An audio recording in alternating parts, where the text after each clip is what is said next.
Okay, so there was three F-15 shot down during the Iran operation. So people are cheering, "Yay! F-15 is no longer zero in," like a million, right?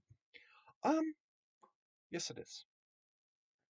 First of all, it is completely unreasonable to hold those three shoot downs against the F-15 because it was friendly fire. There is no reason on earth those pilots or the planes should have in any way expected friendly fire, right? They thought they were back in safe territory. I mean, what do they got to do? Take crickets with them? Go click click, right? It's just not reasonable. Um, they were friendly fire incidents. If friendly fire counts against the plane, then friendly fire counts for the planes too, wouldn't it? Or the pilots or the whoever. That's just silly. Now I want to address something that is actually important. Kuwaiti pilot, the one who shot the three uh, Eagles down. Okay. There was probably a training issue. Whether he was improperly trained or he didn't follow training, that's got to be determined. There was a doctrinal issue. Get to that in a minute. And that's not on him. Um, there may have been equipment issues. Either the F-15s weren't talking to the F-18s, or the F-18s weren't listening, or possibly both. And then, last but not least, is pilot error, judgment issue on the F-18, right? No. Back to that in a moment. Let's talk about the training issues. Pilot may not have been properly trained, and if he was, he may not have followed the training. That's a big, big, big problem. Either way, it's a big, big, big problem. And if it's both, it's an even bigger problem. That is something that'll have to come out after boards of inquiry and investigations and everything else. All right. Doctrinal issue. My understanding is this was a junior pilot who was sent up by himself. You don't send people up by themselves to begin with. You do not send junior people up by themselves, period. Uh, where was the oversight? Who was the one who was supposed to be keeping the check and balance on him? That those words, check and balance. I don't know how many times I've heard Hoover from uh, Airplane Channel. I'll link his channel in the description. Um, I don't know how many times he's said check and balance issue, and he doesn't always say check and balance issue. But how many times has he said the co-pilot didn't speak up?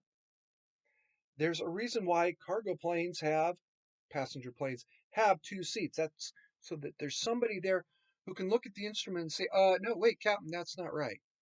We're not at 35,000 feet. We're at 33,000 feet or whatever it is.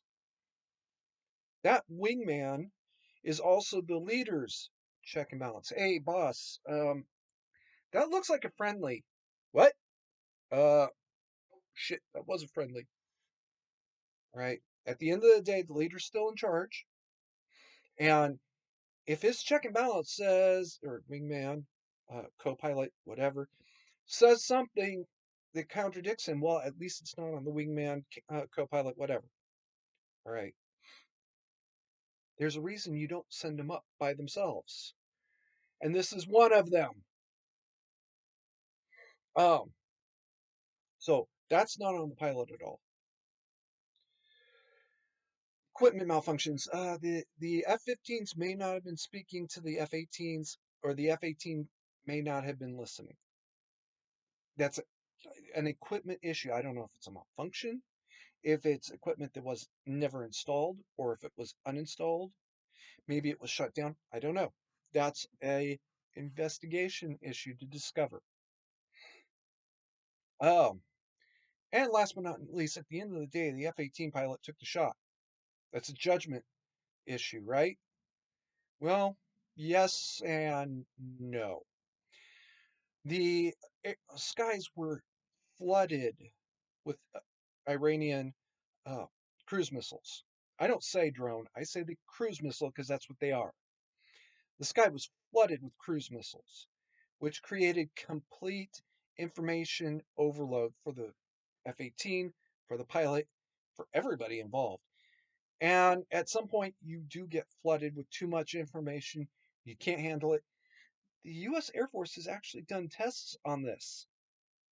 They pushed pilots to the breaking point, just to see how far they could go or what the maximum endurance was, and said, okay, we got to figure out how to make all of this compressed down into this that they can actually work through. That's also a reason for that check and balance issue. Um, at the end of the day, the Iranians had a good plan and they worked it well. That's it. That's really what it comes down to.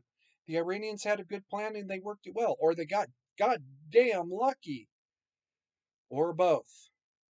We grounded all civilian aircraft. Well, uh, Saudi Arabia, Kuwait, Iraq, Israel, and like a half dozen others grounded all civilian flights at that time, and I think most of them still are grounded because of what was going on, because it was inevitable that somebody was going to hit something in the air. If that's an inevitability, then the inevitability of planes getting confused and pilots getting confused, it's there. All right. Uh, Now, this may be in a case of you're the reason why they put do not eat on silica gel packets. That's a possibility. But that's not the only factor. That's only one of the factors. As a result, yeah, mistakes were made. Um, but they're not all on the pilots. And it's really not fair to hold him to that standard.